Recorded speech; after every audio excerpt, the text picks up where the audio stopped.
ہمیں کیسے پتہ لگے گا کہ جو ہے نا جس بندے کو اللہ تعالیٰ ذلیل کرتے ہیں اور جس بندے کو جو ہے نا دنیا ذلیل کرتی ہے نا، ہمیں کیسے پتہ لگے گا کہ یہ اللہ تعالیٰ ہاں ذلیل کر رہے یہ ہیں بھائی اور کہہ رہے ہیں یہ دنیا کہ ہمیں ذلیل کیسے پتا چلے گا یہ اللہ کی طرف سے ذلیل ہو رہا ہے یا مخلوق کی طرف سے ذلیل ہو رہا ہے؟ دیکھو واقعی یہ بڑا ویلڈ سوال ہے. ہمیں جس پہ غصہ نکالنا ہوتا ہے نا، اگر اس کو لوگ ذلیل کر رہے ہیں، ہم کہتے ہیں دیکھو اس کے گناہوں کی سزا ہے کہ یہ ذلیل ہو رہا ہے.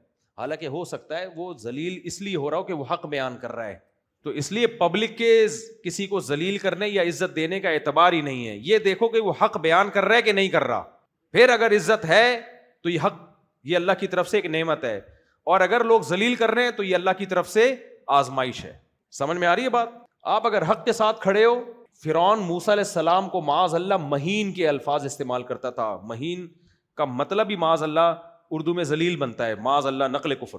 لیکن موسیٰ کلیم اللہ کی خاک کے برابر بھی نہیں تھا وہ. فرعون تو کیا کچھ بھی نہیں تھا، لیکن وہ ان کو کہتا تھا ایسے معاذ اللہ.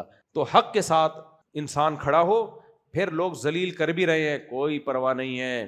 اس ذلت کو خدا کا عذاب نہیں بلکہ امتحان سمجھا جائے گا، جو پیغمبروں پہ بھی امتحان آیا ہے. اور قرآن نے اسی لیے کہا ہے وَلِلَّهِ الْعِزَّةُ وَلِرَسُولِهِ، اصل عزت اللہ اس کے رسول کی ہے. تو جو اللہ رسول کو فالو کر رہا ہے وہی اصل میں عزت دار ہے.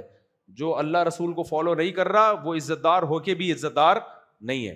تو اس لیے بعض دفعہ یہ ہوتا ہے کہ ہاں اگر آپ حق کے ساتھ نہیں ہو پھر ذلیل ہو رہے ہو، پھر یہ خدا کی طرف سے چماٹے ہیں، پھر عبرت حاصل کرنی چاہیے.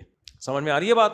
تو یہ عمل دیکھ کے پتا چلے گا کہ یہ ذلت آزمائش ہے یا عذاب ہے. اگر برا عمل ہے پھر ذلیل ہو رہے ہو تو یہ تمہیں گناہوں کی دنیا میں سزا مل رہی ہے. بہت سے لوگ ایسے الٹی الٹی حرکتیں کی ہیں، ذلیل ہوئے پھر وہ، اور عبرت کا نشان دنیا کے سامنے بنائے.